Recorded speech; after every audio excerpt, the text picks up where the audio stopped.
tonight. I'm going to call to order our school committee meeting. Hang on. It is February 1st, and I'm probably not on the right day. So I will announce that those attending tonight's meeting should be aware that the meeting is being audio and video recorded by APAC and ASRSD. Any audience members who wish to record any part of the meeting must inform the chair, who will announce the recording. This is to comply with the mass wiretap. Recording in progress. Oh, sorry. The listing of matters are those reasonably anticipated by the chair which may be discussed at the meeting. Not all items listed may in fact be discussed, and other items listed may also be brought up for discussion to the extent permitted by law. So I will call to order the meeting at 6:51, and if we could all stand for the Pledge of Allegiance, please. I pledge allegiance to the flag of the United States of America and to the republic for which it stands, one nation, under God, indivisible, with liberty and justice for all. Michelle, will you call the roll for us, please? Here. Mr. Lindsay? Here. Mrs. Bishop? Here. Mr. Ruprecht? Here. Mrs. Simmons? Here. Mrs. Mann? Here. Okay, thank you. So we're going to start tonight with our Air Shirley Regional High School Student Showcase. I think we've all had a chance to see a couple of the students from our high school that are here and some of the creations they have made. So I'm going to let Mr. Christie explain a little bit more about what we saw and what the class is. And Mr. Moore, welcome tonight. Thank you. Thank you all for taking the time to come a little early, see some of the amazing work that the students have been doing so far this year. Mr. Moore, over the summer, actually changed positions for us. Where previously he had been a bio teacher, over the summer he expressed an interest in running our newfound computer science program. And we were so lucky to have Mr. Moore already on staff, already working with students and filling their interest gaps with what last year had been a genius half hour within our Panther Innovation Lab. This year could expand to 6 full-time classes with students. One of the things I think he noticed almost immediately was the student desire to create their own apps. And I'll let you kind of take over from here and talk really about that process. Thank you all for letting us come tonight, and thank you students for being willing to take your own time to come here and show the school committee what we've been doing. It's very much appreciated. So the program that we use is called Project Lead the Way, and within it is a substructure called MIT InventGraph. And that's the one that we particularly focused on, and it's a really nice starting point for learning how to code, because it takes away some of the difficulties. If you've ever done any text-based coding, takes and throws those out the window. The blocks are structured so that they actually fit together like puzzle pieces, and if they don't go together, then that's not a code that could run anyways. So it really takes that piece out, and it lets the creativity, and it lets the students really start to understand the overall idea of the way a program might want to work. And we followed the directions on Project Lead the Way, and then we threw out the directions, and at different points we said, hey, just make whatever you want. So we started out with a game, and they did a wonderful job, and it was so much fun around Christmas. I talked to Spencer, and I said, you know, can we have, I should step back, when they did presentations, the students were saying to each other, boy, that would be great. A kindergarten class would love that. I'd buy that for $1. And so that's where I said, hey, can we get some students in to start playing with this? And we did so, and it was a fantastic opportunity, and the 3rd and 4th graders across the way loved it. And so that kind of led to this moment here, where we want to let you all see what they've done. But what's really nice is they made games, but hopefully you saw a different side, a little more serious side, but some really creative stuff with the COVID tracker and the John, you gotta remind me, what did you literally call that, yours? A contraction tracker. The what? Contraction tracker. Contraction? Yeah, the contraction. All right, I'm thinking about the other one too. Oh, the game? Pregnancy? Yeah, no, your Police and Fire Act. Oh, we never came up with an official name for it. It was tracking calls to the police and fire, and then also they designed, which is a really cool one too, a app that would count down or count contractions and the time in between. and track that. So a nice medically related device. But to kind of give us a different sense, even something as simple as a timer, still very, very, very cool. And so they've really been able to explore both sides. Along with that, with the robotics and the other, we've been also able to use all the toys and the tools in the lab. But we've mostly spent a lot of time with the classes that we're teaching on the computer side. So I think I went straight from the question. Because I forgot what the question was, but are there any questions?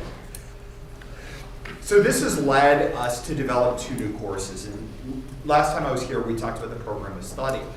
The program of study evolved this year, where within the course of the first half of the year, Mr. Moore had noticed how much students were liking designing their own apps, really getting that freedom to think about a major problem that the world might have, and then to come up with a solution for how they might solve it within an app. Our students are incredibly creative.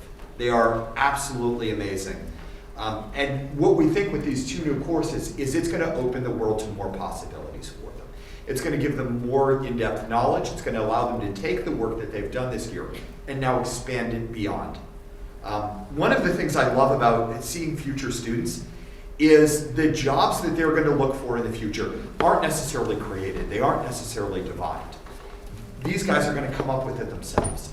And so we're trying to give them all of the tools in place right now so that they can start to create their own future. They can imagine a world that lives far beyond our imaginations right now. And that's what I love seeing every time I get to see an app where, 10 minutes ago, we decided to invent it and move it forward. Make it that little bit better than it's been before. And right now at the high school, I know I've mentioned to a few people, we have students that are already working in this field. We have a student right now with 120 some followers on YouTube who's paid to play video games, and people follow him. And so he's making a minimum wage job right now, well in high school, and balancing that against his studies. So we're watching the future around us evolve and explode. And big thank you to Mr. Moore for helping us to lead this charge within our students to give them the skills to make all of this possible. And just to add to that, the relevancy, Python's one of the more common languages within the industry. And although I'm not in the industry, I've been paying a lot of attention to it. And even something like the simple MIT Inventor app, across the world, that MIT Inventor app has been an introductory tool for third world countries, for all over our globe, to starting to make simple things like trackers, like you've seen. But these guys have the base tools now as they go and look at that next level, college level, or if they went straight into industry. These 2 gentlemen right here could easily this summer be working in programming. Even easily this summer. By the time we're done, he could easily be working in a shop doing base level programming, no doubt in my mind. So I think it's really powerful what they've been able to do and get that ground floor kind of knowledge. And let's face it, phones aren't going away. These apps are actually going to be the future. So the more that these guys understand the stuff that goes on behind, far better off they're going to be in terms of creating that next industry. So I know that the students can't show us from your seats what you've done, but if you would go around and just introduce yourself and just explain, like if your project has a name or what it does. We can't see it, I get it, but if you could just tell us what you did. So my name's Ethan, and I made a timer that saves the time that you set into it, and it can be used when, like for example, when we go on mask breaks during class. It can be used to time them, and it also saves previous times, so you can see like how long your other class went and stuff like that. Oh, so you can be like the monitor for every class, who's giving the longest mask break. That's pretty cool. Thank you. What grade are you in? I'm a junior. Junior. All right, I'm Brady and I'm a junior, and my project, I made like this journal program. So like if you want to take notes in a class, you can like create a note that has a title and tags and stuff. And then you can go back and look at that, and there's also a search function. So if you want to go through and like search your notes for like a specific note by a title, or search for notes that all share a common tag, then you can do that, and you can like search through your notes and stuff. I was hoping you were taking notes from me from this. And you could Yeah. send it to me and so on. Because then Right? I don't have to have my No. scribbles here that I don't have it, so I could read it. That would be good. I'll give you my email address. I wish I had seen everybody. Thank you. My name is Stetson. I'm a junior, and I made a whack-a-mole app if you want to entertain your kids or relieve some stress. I want that. I do want that. It was really cool. I didn't get to see everybody's. I apologize. I wish I had seen them all, but I'm floored with what I did see. And you guys over there? I'm Jonathan Sutton. And I'm Jada Whitney. We're both in 9th grade, and together we made a app that would track contractions for women going into labor. And it tells you the start and ending time as well as date, and it can tell you how long it lasted and the time in between each one. Wow. I'm Malachi Bigley. I'm in 9th grade. I made a calculator app that lets you do different math operations, including addition, subtraction, division, multiplication, and there is a times table included for like younger people so that they can do math problems while tracking how many they get right or wrong. And you can save your results so that you can later look at them. My name is Hayden. I'm in 9th grade, and I made an app where you have to catch falling objects by tilting your phone, and it saves your highest score, and you just try and beat it as many times as you can.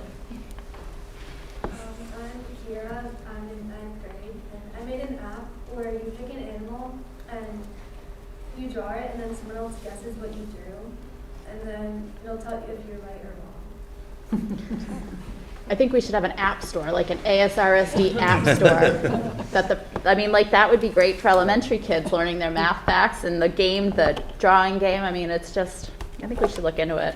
I know we're doing a budget update. This could perhaps need some attention. Right? I know, it's fantastic. So thank you guys for coming tonight. We really appreciate, this is like honestly our favorite part of every school committee meeting is seeing our students and what they're doing in the classrooms and how they're learning and applying what they're learning. It's really the highlight for us. I think I can speak for all of us. Does anyone have any questions or comments? Jim? It's good to see the different ages and grades that people are getting involved in, and to let you know that maybe we should institute it here at the high school. I know that at WPI, at towards the end of the year, if you are a computer science student and can crash the administrating computers, you get an A.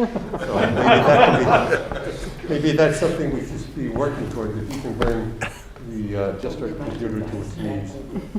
How about we not encourage that? They're smarter than we are. We'll never figure it out again. I don't know that Mrs. Cutter and Mr. Tebow are going to be too wild about that suggestion. But I'll bring it up to them. No, I think we get the whack-a-mole, and I said to Mr. Christie, I said, watch out if you see someone taking your picture, you know what.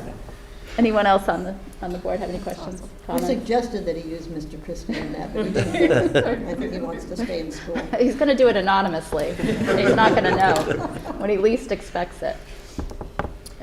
So the question is, since we're talking about budget, what do you see that you need to increase this program? Frankly, it's the only cost to the school in this program is keeping the Wi-Fi going, is the cost of our participation with Project Lead the Way, and if we were really to have the Chromebooks and the student phones really do everything. So it's a lot of bang for the buck because it's not a big buck. The only thing that can make things a little better is if we had, if we get to the point where the Wi-Fi struggles with their phones, and that is with more Wi-Fi signals going on to the system, it is struggling. But having, not Chromebooks, but what am I thinking of? Not the iPads, but the alternative to the iPad. Kindle?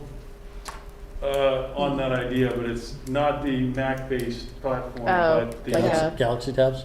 The tabs. So because the App Inventor it doesn't play well with Apple, like most programs in the world, because Apple doesn't want to let them get in.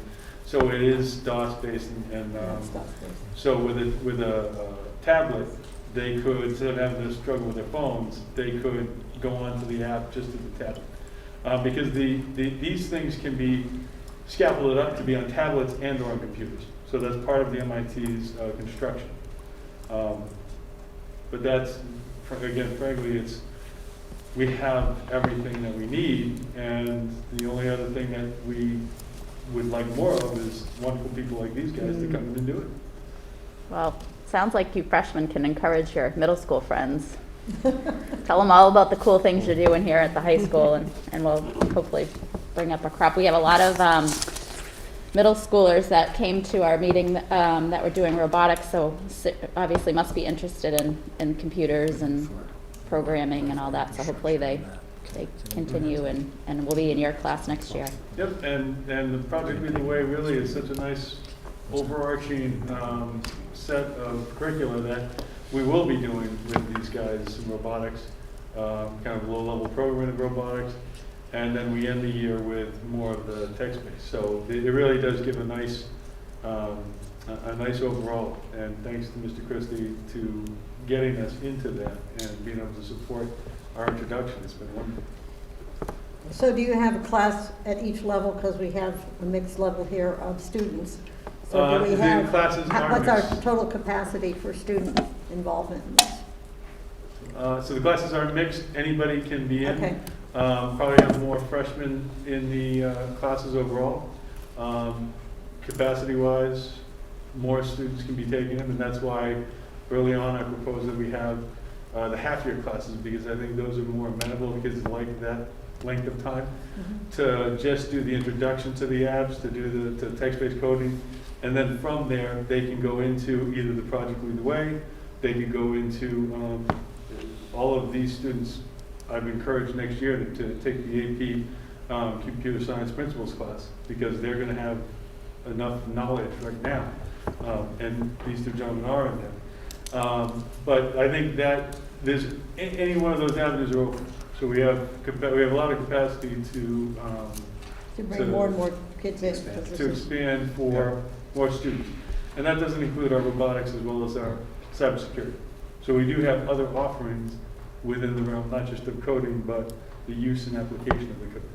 And so for all of the students that are taking Project Lead the Way courses, that also helps us accountability score-wise, where Massachusetts takes a look at advanced coursework that students are taking. So everything taken through Project Lead the Way counts as advanced coursework. And for all the students right now that we have taking our Computer Science Essential course, that's really the base level that's going to allow them to take now AP courses starting as early as next year. So it's really a nice scaffolded system where students are both gaining valuable points for us as far as our accountability score, and gaining a knowledge base that's going to allow them to demonstrate to colleges and universities this exceeding knowledge. Yeah. Just a little FYI, that sounds like a good ASEF grant, is those tablets if you need them. ASEF was very wonderful to us already with helping our robotics. Yeah. Yep. Ms. Moore, just like, Yes. I'm gonna just give you a little bit of homework, just a little bit. Sure. To see if it would match up. Is I remember a light went on with me when in one of the courses I took in grad school. They had basically microprocessor in a box, right? So you'd get in there and it's like, and there's a CPU and there's the registers and there's a stack and all these sort of things, and you would learn by either using hex or using machine language how to put hardware components together and to have code do things. Now, a lot of those components now are just in different layers of chips, but the theory is all the same. I wonder if any of those types of kits are still available that might go to support the class, because I think that, for me anyway, that understanding helped me a lot. Of course, back then it was all big machines and, you know, and you're all trying to steal CPU time. Now you have more CPU in your hand than you can even think about. But that aspect of actually touching the hardware and putting it together and making things happen based on clock speed and time really made a light come on for me. It made everything else happen so much easier. So when I was coding after that, I knew exactly what was going on, where I was putting data, how I could store it, and how I could retrieve it in all these different ways. I assume that probably exists somewhere, but if you would get a chance to dig around a little bit, I think that Sure would thing. be helpful. Yeah, sure thing, I can certainly do more research. Right now, I'm taking 3 classes just so I can do what I'm doing. My plate's a little full, with being a participant in the robotics program. But there's a little bit of time in this corner of my pile, so I'm gonna fit that right in. I'll make it happen for you, sir. I'll put a PDP 11 You don't in need the to closet. You can eat work on that. No burnout. We don't want any burnout. We need time. On. Anybody else before we let the high schoolers go do their homework? No? Thank you guys again for coming.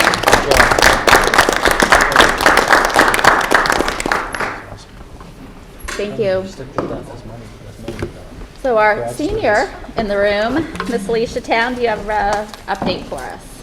Yes, so the last time I was here, we talked about implementing senior privileges, and they're going really well. We only had about 13 students actually participating in them as of today, and tomorrow we have a second wave of students who got accepted after handing in their paperwork. So we're going to be up to like around half the senior class, which is around 30 students. So it's exciting, and I really like my daily coffee. So. You should bring your mother one. I haven't gotten one yet. I know, I hear the door opening at my house. I'm like, who's here? Middle of the day. Other than that, I'm waiting on college acceptances, but just school and work so far. So. Yeah. How's prom? I've heard through the grapevine that the girls are starting to shop and buy some dresses. Yes, we have an Instagram page for all the dresses that everyone Oh, really? buying. Yes. So we're planning it, and we're also planning our senior week. As of right now, prom is June 1st. It's a Wednesday or Thursday night, I believe, at Wachusett.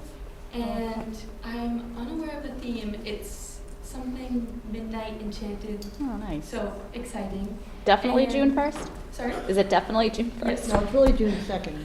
She said somewhere around June 1st. I want to make sure. Thank You just you. want to go. That's No, it. I want to make a hair appointment is what I want to do.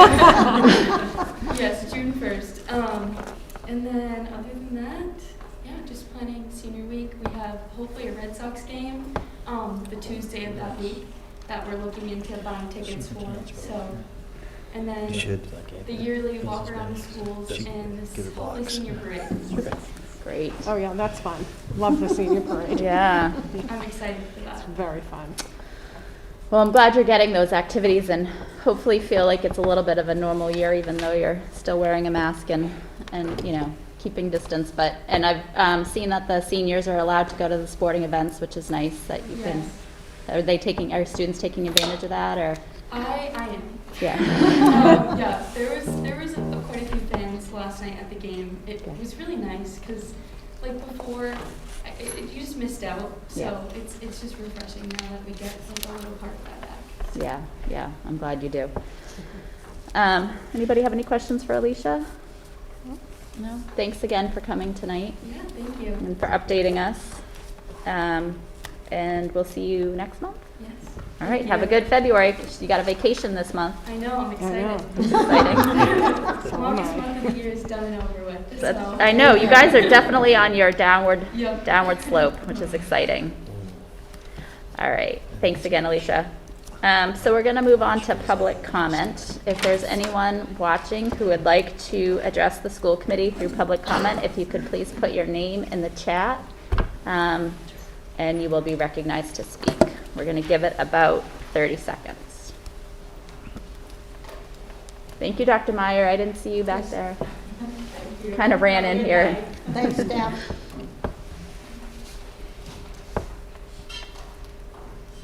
No one?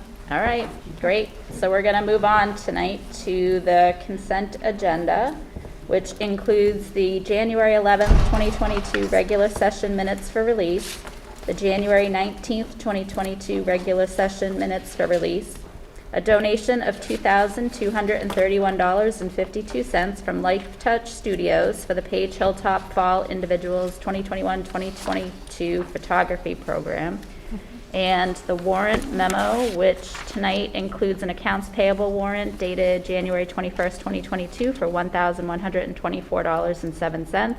Accounts payable warrant 1111, dated January 21st, 2022 for $480,955.46. And payroll warrant 16, dated January 28th, 2022 for $784,328.22. So I will entertain a motion to approve tonight's consent agenda. Madam Chair, could I just ask a question of Mr. Plunkett? Sure. On the AP warrant, that's the November food service, I didn't understand the / family ID. That's the fees that are charged for the electronic payments, for Oh, athletic okay. user fees and Yeah. for meals. So that's covered, but that's all covered by the state now, even? that Adult charge? meals are not, so Oh, we that's have to adult. charge, I got you. the people are paying for So- their so adult that's what- meals. So that's what that is, that's. the And adult. user Okay. fees, yeah. I just needed, thank you. You're welcome. Just trying to understand. Thank you. Thank you, Madam Chair. Okay.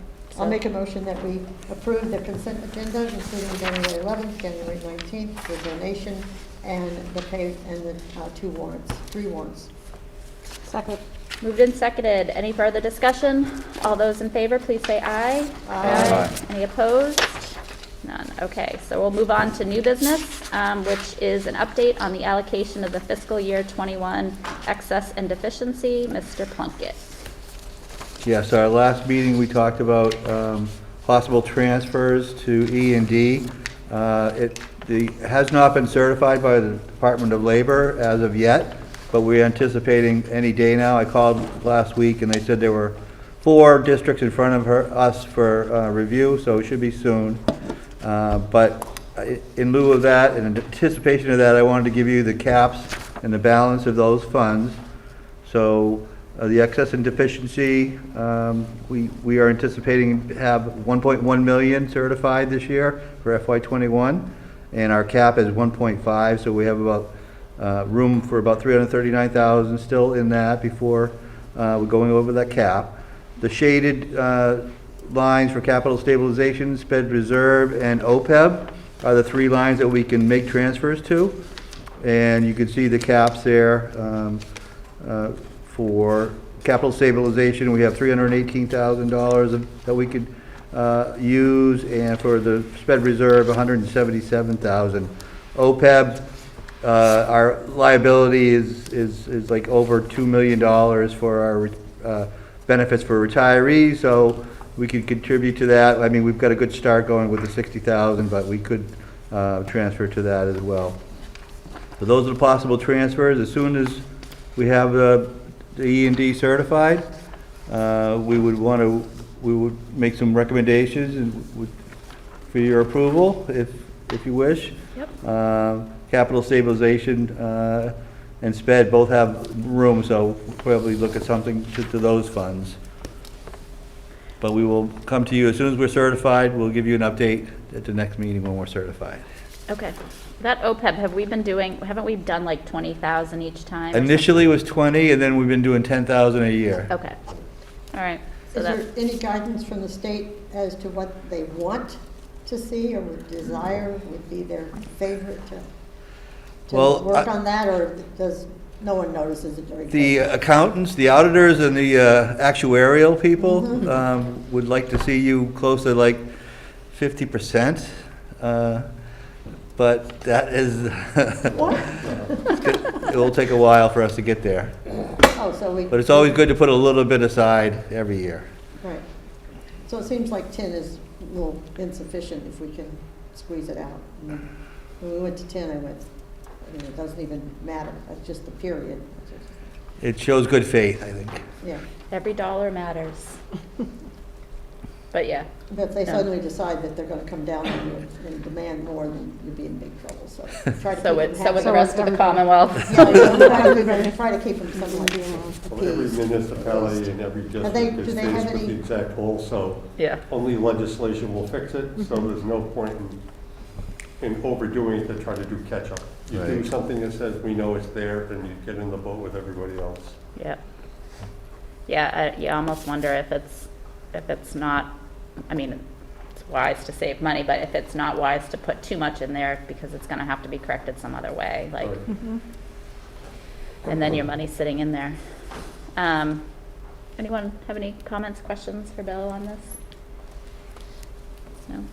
Thank you, Bill. This is helpful. You're welcome. So we're gonna now move on to the superintendent's report, Dr. Renda. Thank you. We're going to start the report with Mr. Colery and a teaching and learning update. Sure, I just wanted to bring back the seal of biliteracy. I had mentioned, I think, that I was going to update you on where we are with that.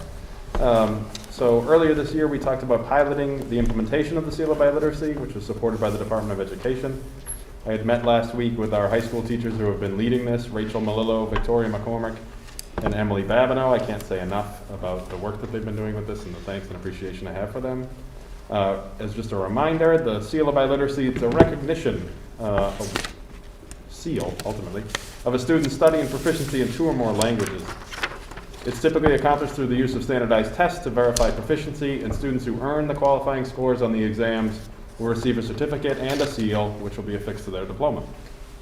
For English proficiency, performance on MCAS is typically used, but since our current seniors didn't have the opportunity to participate in MCAS due to COVID, except for those who signed up for the retest in November, the Commonwealth recently amended their expectations, and they accepted the competency determination in English, which is to say that they didn't have to take the test, but we didn't know that at the time. All they had to do was have passed a grade 10 ELA course, or a grade 11 course, or a grade 12 course.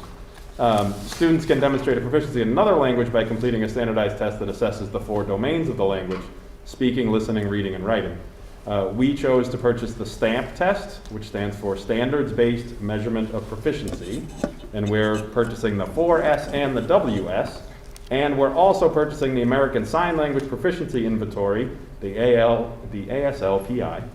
And collectively, these offer tests in more than 15 languages commonly used by many of our surrounding districts who have already started this work. Testing will take place at the high school beginning of March 2nd and 3rd. Currently, we have 21 students registered in this pilot year, 10 seniors, 11 juniors. Meetings are planned for these students prior to the testing date to ensure the students are familiar with the testing procedures and how to best prepare. And a commendation, in a normal year, this would have been a great deal of work. In a COVID year, honestly, amazing. And I can't thank Rachel, Victoria, and Emily enough for their dedication to this work.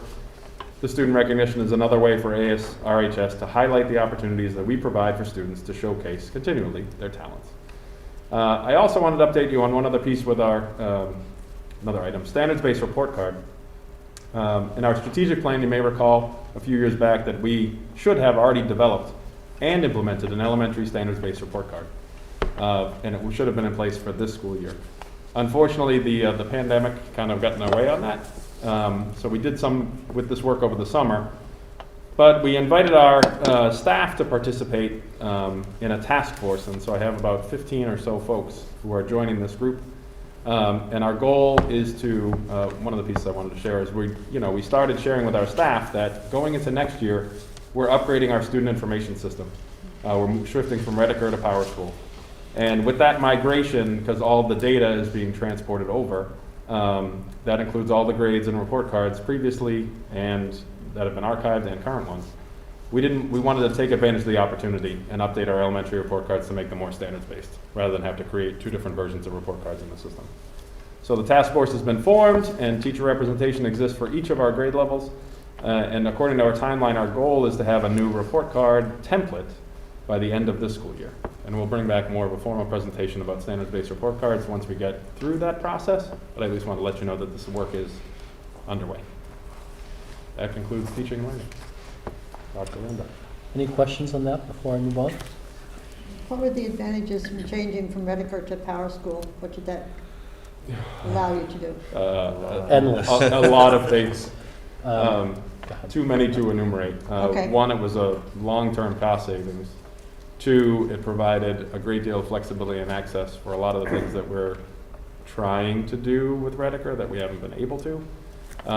And the tool is so much more intuitive that it requires far less training and support for people to kind of understand the coding that goes with it. So the efficiencies that we're going to gain, plus we added a special ed module, a 504 module, a journaling process, like all these things that we've always wanted, but haven't been able to put into place.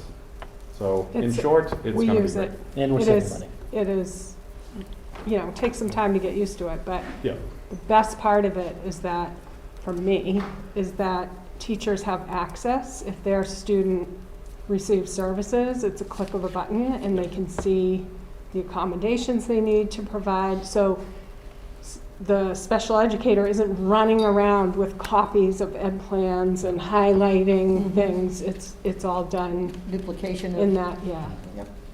And it does It's- so much more with it's- scheduling and everything. It's yeah. essentially one-stop shopping. Yes. Right now, we're stopping in like 5 or 6 shops to get all this information, and we're still coming up empty in some areas. Yeah. So, in addition to longer-term like cost savings that we're gaining out of this too. So it's pretty good. Well, since we just heard of Rediker for about 20 years. Yeah. It hasn't been updated much in those Hasn't, 20 years. I've never used it before before I started in Air Shirley, and I was surprised that the first thing I did once I logged into Rediker was I had to log in again. You have to log in twice to get it to work. So I think everyone was unanimous when we talked about switching to a more User-friendly. contemporary, student management system. And I think what we were surprised at is it's actually less expensive. Yeah, it's, And they update it regularly. yeah. Yeah. Good. So during the last school committee meeting, we talked about new testing options that the state was recommending or allowing. And one of the suggestions, I believe, from school committee was to survey the parents, which we did. It was overwhelming in favor of the at-home antigen tests. Over 80% of the families surveyed, and there was about 470 responses. This is a pretty good response rate. Was in favor of changing. We have taken the steps to do that. What we are looking at, we sent home the notice yesterday. I'm sure some of you got that email. What we are looking to do is start with staff next week, February 8th, which would also be our last day of, the 7th and 8th would be our last day of pool testing. Students would participate in pools testing next week, and then the following week, the week before vacation, we would ask them to hopefully test on Tuesday, and then test on every Tuesday until we no longer test. What that would allow us to do would be to identify positive cases on Tuesdays. Their quarantine time would run through Sunday, and they would be allowed to start school on Mondays. We believe starting it when we're starting it will allow us to work out some of the kinks that other districts may have during the switch. It will also allow us to test students over break, something we have not been able to do since it started, so that that spike that we typically have coming in from break, we're hoping that we can eliminate that by actually identifying students who are positive over break. They will be asked to quarantine and hopefully slow that spread. So we are looking to start that, like I said, next week. Parents have all the information that they need. We're encouraging them to, if they do want to opt in, to do that before tomorrow. It is a rolling admission. However, we need information in every Wednesday in order to get the proper amount of tests the following week. So that is it for the new testing. Any questions on that part? So while you say 80% preferred it, what do you figure your participation is going to be? Well, as of right now, we had just under 300 families sign up, and it's been out for a day. So typically we'd send 3 or 4, maybe 5 reminders.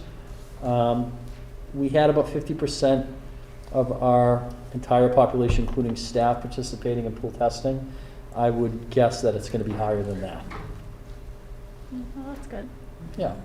The important thing to remember is the pool testing, though it was working, the problem with it is as we identify positive cases, that number of students and staff that can't participate will go down. So they have to stop for 90 days because the PCR test is so sensitive that they cannot test. So as that continues to go down, it's going to be less effective.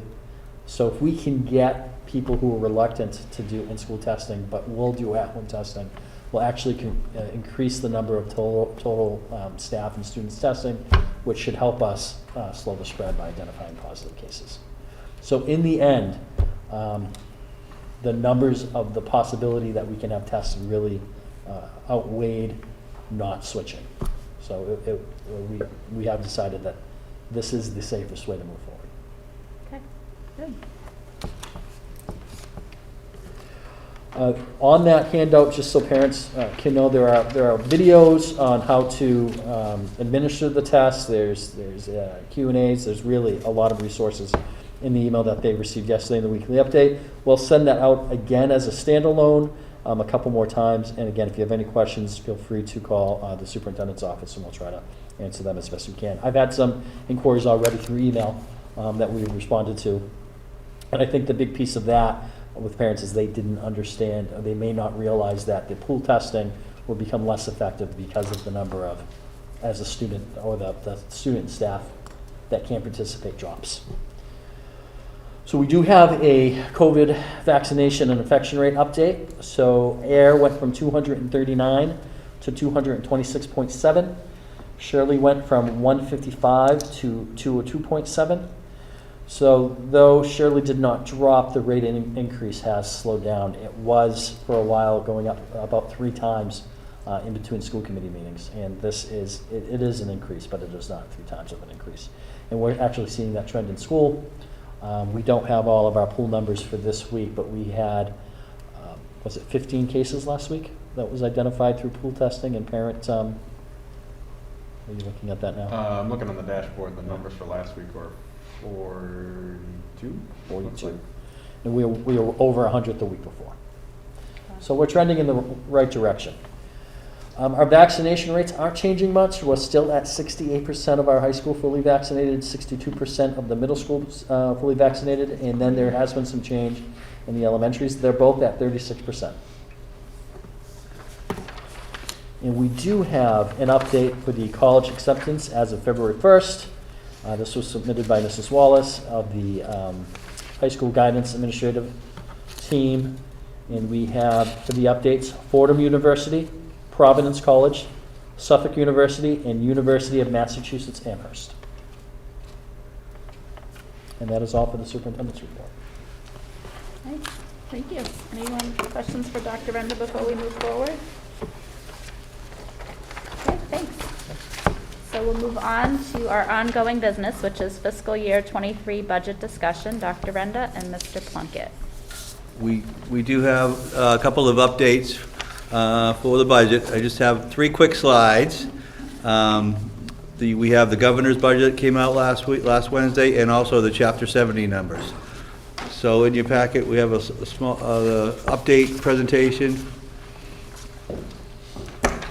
The first page is the governor's budget, side by side with our preliminary budget. And as far as the top section, the estimated receipts, we're in good shape. We had about 100,000 less than the governor's budget. So with the receipts, you always would want to be a little conservative and have a little less. With the choice offset receipts for choice receiving, we do have quite a bit more than the governor's budget. The governor's budget of $629,000 is a pretty low estimate. We look like we have about 100 kids coming in, a little over 100 kids. We also have a large balance, our choice fund. Our auditors have asked us to draw that down, so we are comfortable keeping that 831 number, at least for 1 more year, to draw that balance down a little bit. So I'm not worried about that. So overall for receipts, we're about $99,000 over the governor's budget, which we would rather be under budget there for receipts. As far as charges, we also have less than the governor.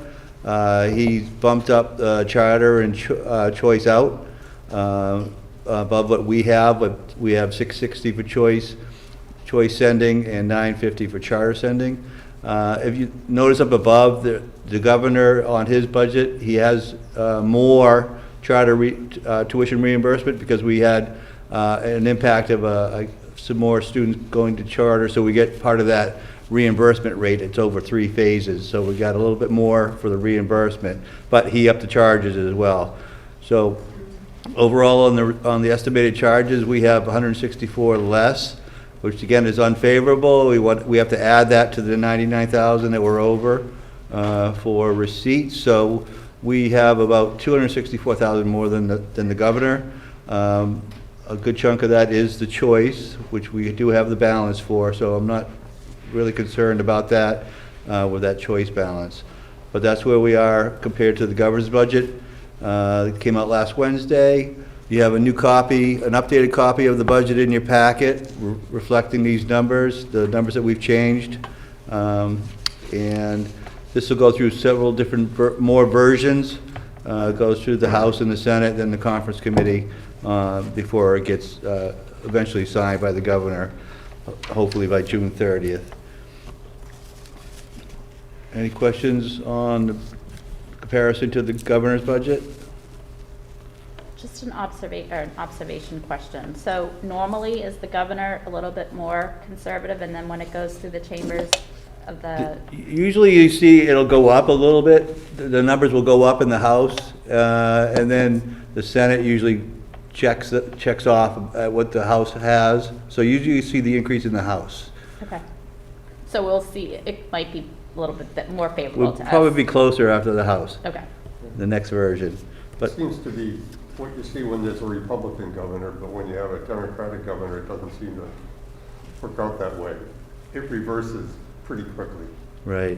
Then even the House has to put the reins in a little bit, and the Senate even more so. Yeah, so it could change next year. Yeah. Yeah. Strategy might be a little bit different next year. Joyce? But Bill, with that school choice receiving tuition, if I'm thinking in the right direction, because we closed the school choice this year, we're not going to see that increasing. It's only going to be the kids we already have here as school choice, right?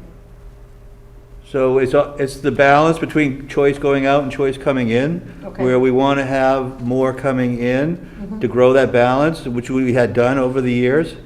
So we're not right now at where we're using a little bit more of our balance. So next year I would take a look at that, and we would adjust that number next year. We don't want to draw that balance down too far. Yeah, so it's going to be the kids that we have here already, assuming they're going to stay, because we're not going to be increasing that number. Because we pay for about 15 educators, teachers out of school choice. Right, right.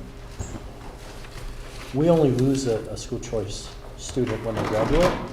So we actually might, because we did allow school choice through, I believe it was the middle of October. So we could be up slightly. I'm not positive on that, but we could be. And you have to remember too, we can open school choice at any time. So we would probably look at the numbers and make a recommendation sometime before the end of the school year. Oh, you think so? Okay.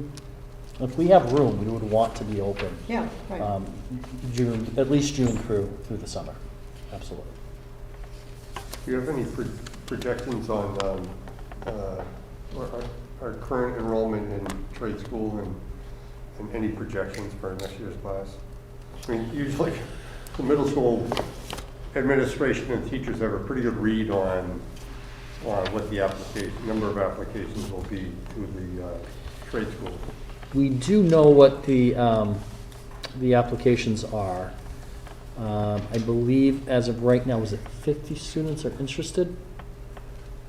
Neshoba Tech? In Neshoba Tech, yeah. I can tell you, if you just give me a moment, I have. Where's that? Choice in, choice out.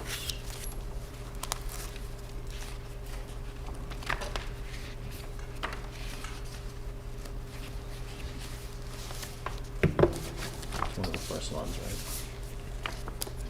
Yes, in the enrollment, early enrollment slides.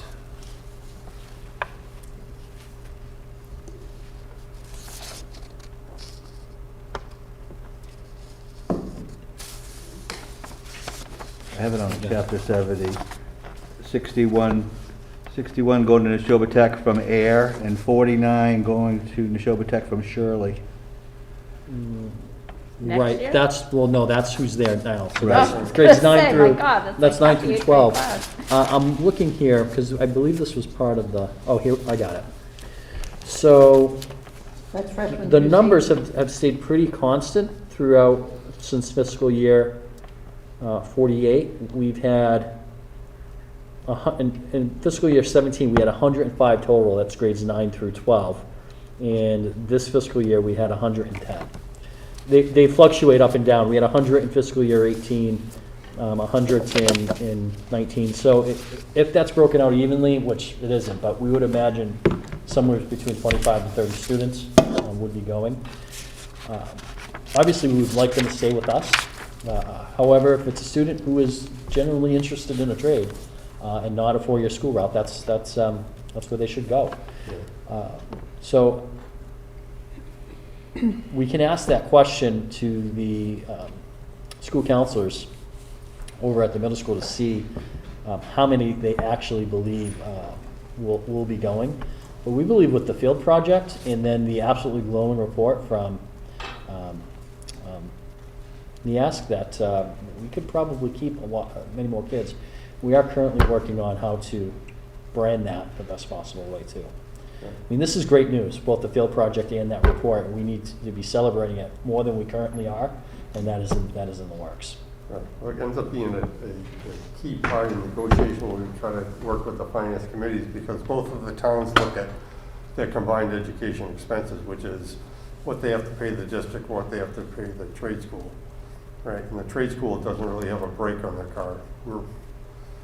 If you take a look at their, cost per student, what that's looking like compared to what we're doing, it's different, and it's not really checked, so we pay a bigger penalty per student by that. So anything we can do to help the number there helps our overall negotiation position.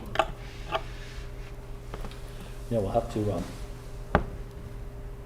think about how you can help that, but we'll take all the help we can get. I mean, you saw tonight, we have fantastic offerings for students here, and it's really kind of the best kept secret in Middlesex County. This is, you come to Shirley High School and you can participate in everything. Yeah. And that's, it's not like that in every school.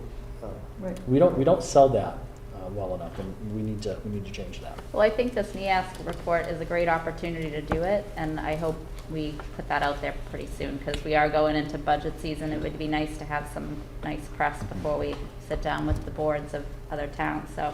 We have released the press release to the local paper, or we're about to release the press release to the local paper. And we're thinking about trying to set up some interviews too. I was gonna say maybe a nice phone call to Emmy, something, Yeah. telling her it's on its way, offering some quotes or something, just because, like Jim said, we do sit down with the boards, and it would be nice for them to hear some good press about Air Absolutely. Shirley. A big part of that though too, that's for parents. I mean, 8th graders aren't gonna care about a NEASC report, but their parents do, and they're gonna care about the field. But, one of the things when we were presenting with the APS program is, could this be an after-school program in the middle school to start hooking some kids? Exactly. 'Cause that's the key, because that brings in a whole new component of the kid that's looking around that's like, this is a hands-on, nuts and bolts kind of thing, and that's the kind of kid that you can draw in here that might be looking somewhere else. Yeah, absolutely. We shared this at the last meeting. We had 58 students who are choosing out to Littleton, right? And we don't know exactly why yet. We're trying to get in touch with those families to survey or even just to talk to them about why. The speculation is sports for a majority of kids. So one of the things we're trying to do is increase middle school and elementary school sports. Get them tied into being Panthers now so that they want to play. I was coming from Leominster and then working in Fitchburg and that rivalry, and I wanted to play Leominster High School baseball. I wasn't going to go anywhere else. That was my goal as a kid, and that's a huge draw. So I think we're moving in the right direction there. Our sports teams, a lot of our sports teams, many of them winning records. It's something we should promote that and capitalize that also. And then we have these programs like robotics and the program where students are coding. It's really an outstanding opportunity. We have to brand it and sell it a little bit better than Yeah. Right, and I think the key selling point is outside of, like, we're gonna have new facilities, but at this size school, if you want to go in for a sport, you can actually come and play that sport here. In a bigger school, you might not make the team, or if you do make the team, you may not see the field. Sure.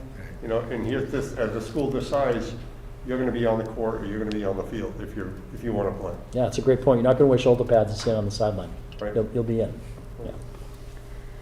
It'd be nice to see some of, and I think we do it and we do a nice job with it, but to continue some of that, you know, the high school teams supporting the middle school teams, or inviting the middle school teams up to, you know, it's hard with COVID, I know that, and basketball, you know, having spectators, but just to have that kind of, you know, have the high schooler kids go support anybody that's, you know, in a lower grade, or offer a clinic, or, you know, something like that, just to engage the younger kids and have them look up to the high school students and say, you know, I want to do that, I want to wear the Panther jersey, and I think the facility will definitely help with Sure, that, but, yeah.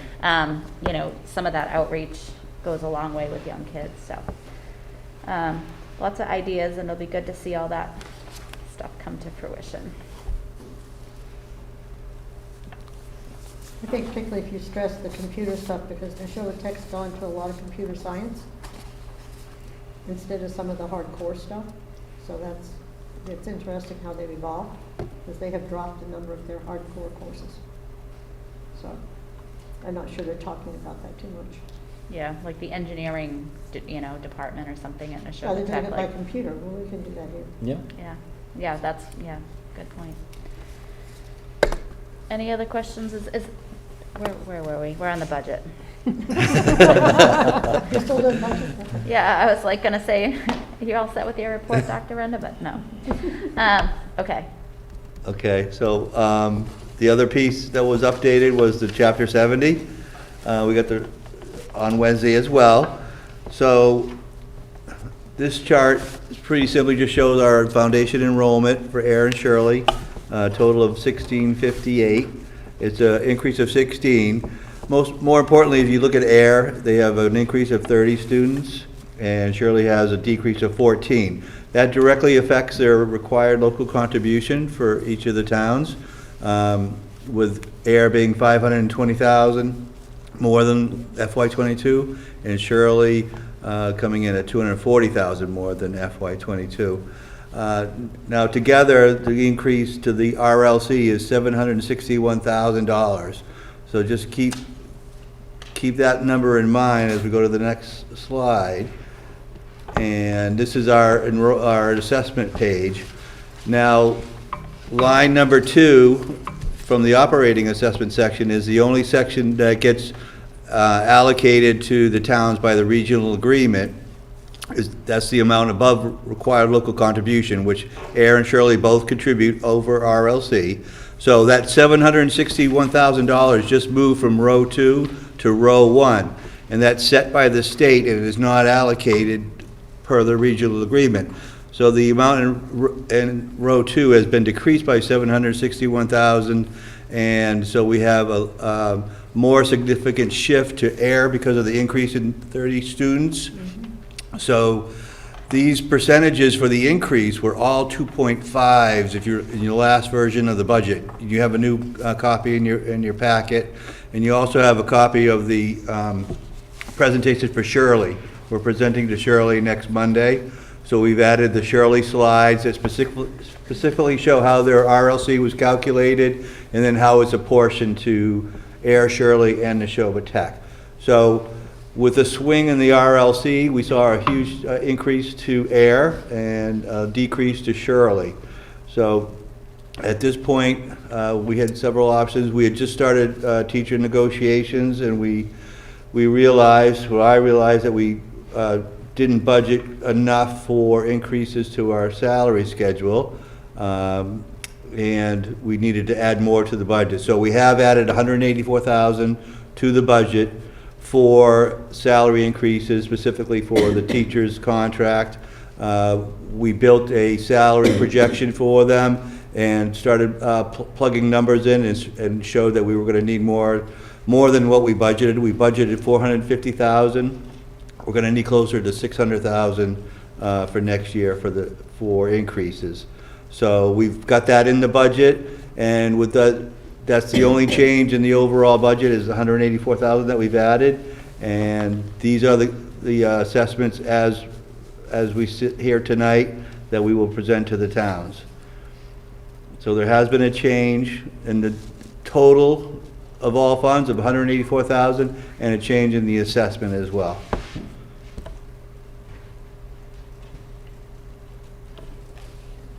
Any questions on the assessment, a change?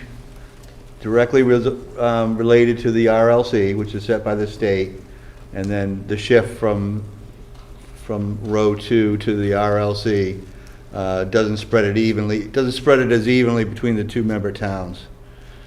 Okay. Because air had the significant increase. So the shift to air is explained by the chapter 7. Mhm. Okay, perfect. Yep. Anyone? Questions for Bill? No? Thank you, Bill. Okay, you're welcome. As always, you make something hard to understand a little bit easier to understand. Okay, so if that's it for ongoing business, policy review report, I'm not seeing any tonight. Chairperson's notes, there's also none for tonight. Are there any topics for discussion not reasonably anticipated 48 hours in advance of this meeting? Is there any update on what MIA is doing for end of the season tournaments and playoffs? Okay. Is there any update on what MIA is doing for end of the season playoffs, tournaments, that sort of stuff?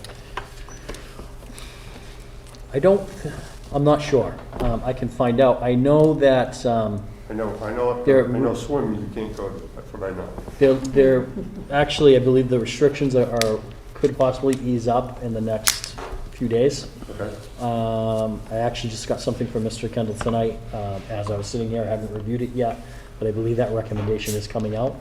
I can find that out and get back to you, but I'm not sure about playoffs. Okay. So maybe he would give a full report. Sure. Goes home.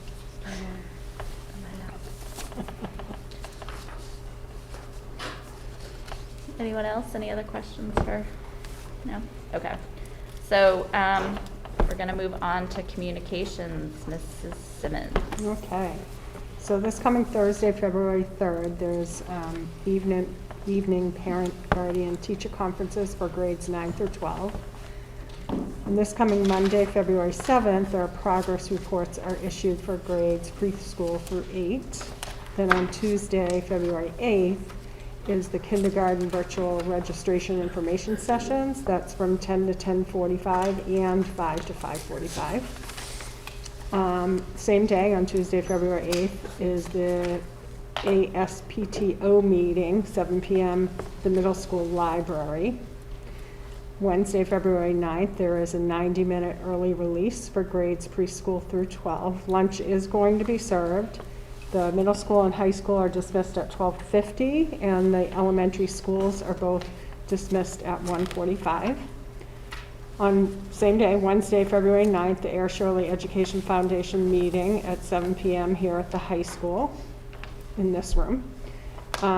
Thursday, February 10th, there is the preschool virtual registration information session from 11:15 to 12.